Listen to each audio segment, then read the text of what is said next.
Former President Donald Trump is no stranger to publicly criticising Hollywood celebrities. So it was no surprise that when actor Robert De Niro accused the 45th president of lying 30,000 times in his 4-year presidency, Trump hit back. He took to his platform Truth Social to blast the 80-year-old as a total loser. Robert De Niro, whose acting talents have greatly diminished, with his reputation now shot, must even use a teleprompter for his foul and disgusting language, so disrespectful to our country. He has become unwatchable both in movies and with the fools that destroy the Academy Awards, bringing them from one of the top shows in the country to a low-rated afterthought. De Niro should focus on his life, which is a mess, rather than the lives of others. He has become a total loser as the world watches, waits and laughs. The brutal takedown from Donald Trump was retaliation from a viral moment that occurred last week. Robert De Niro was presenting on stage at the Gotham Awards to promote his new film, Killers of the Flower Moon, when he wanted to use the opportunity to launch an attack on the Republican. However, once on stage and in front of the teleprompter, De Niro claimed his speech had been censored to edit out his snide jabs at Donald Trump, a realisation he was not thrilled about. But that didn't stop the Academy Award winner from reading out his real speech, which took aim at the former president. Lying has become just another tool in the charlatan's arsenal. The former president lied to us more than 30,000 times during his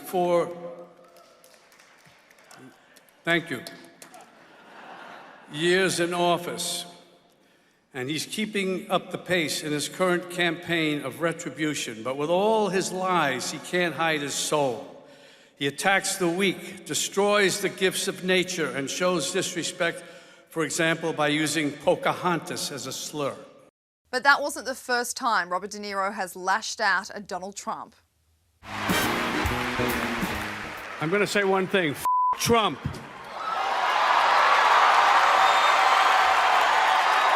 I mean, he's so blatantly stupid. He's a punk, he's a dog, he's a pig, he's a con, a bullshit artist, a mutt who doesn't know what he's talking about. He talks how he wants to punch people in the face. Well, I'd like to punch him in the face. And Robert De Niro isn't the only celebrity Donald Trump has retaliated against. In fact, there are many.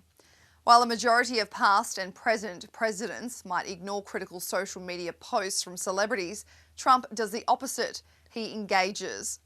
Actress Rosie O'Donnell is one of the earliest celebrities to find herself on the receiving end of Donald Trump's harsh words. Even in 2017, 1 year into Trump's presidential win, she claimed the feud had been going on for a decade already.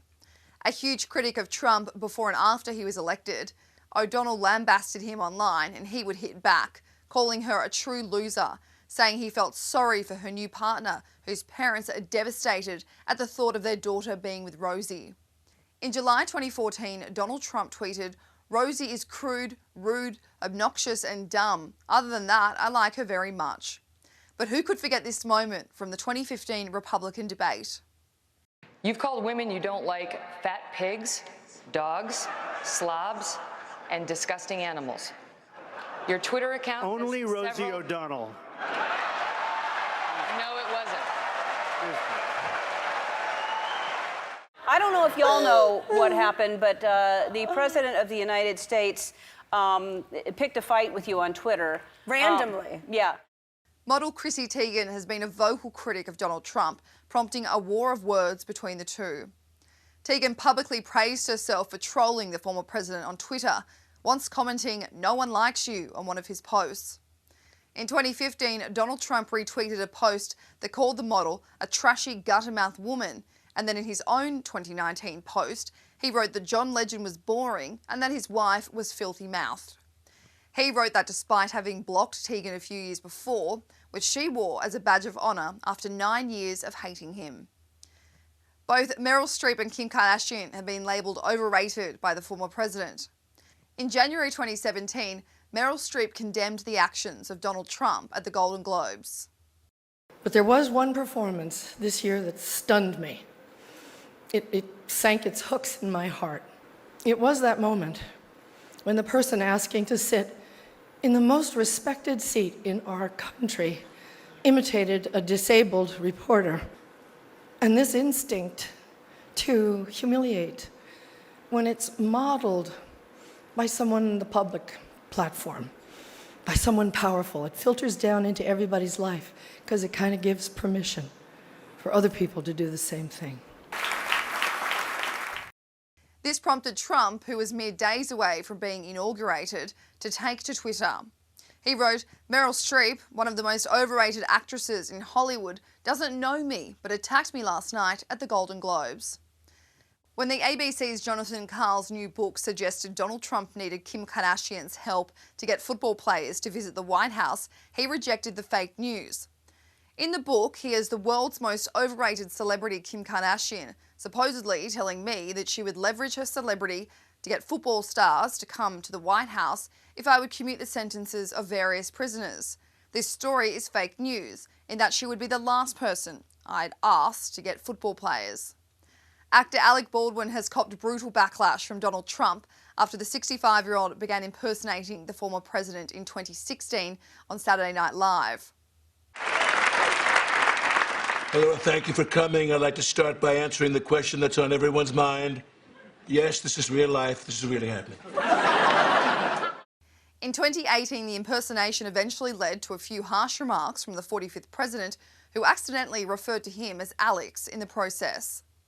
Alec Baldwin, whose dying mediocre career was saved by his impersonation of me on SNL, now says playing Donald John Trump was agony for him. Alex, it was also agony for those who were forced to watch.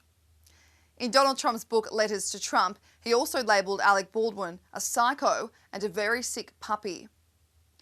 During one of Donald Trump's campaign rallies in 2020, he made a bold statement about singer Jon Bon Jovi.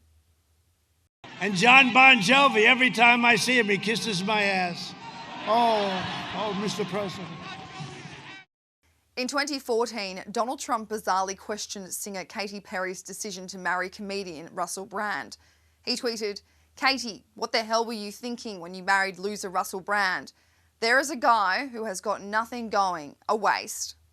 One of the more bizarre celebrity online encounters Donald Trump has had is with Twilight stars Robert Pattinson and Kristen Stewart in 2012. After a very public breakup, Trump weighed in. Robert Pattinson should not take back Kristen Stewart. She cheated on him like a dog and will do it again. Just watch. He can do much better. He then followed it up the next day, writing, "Robert, I'm getting a lot of heat for saying you should dump Kristen, but I'm right. If you saw the Miss Universe girls, you would reconsider."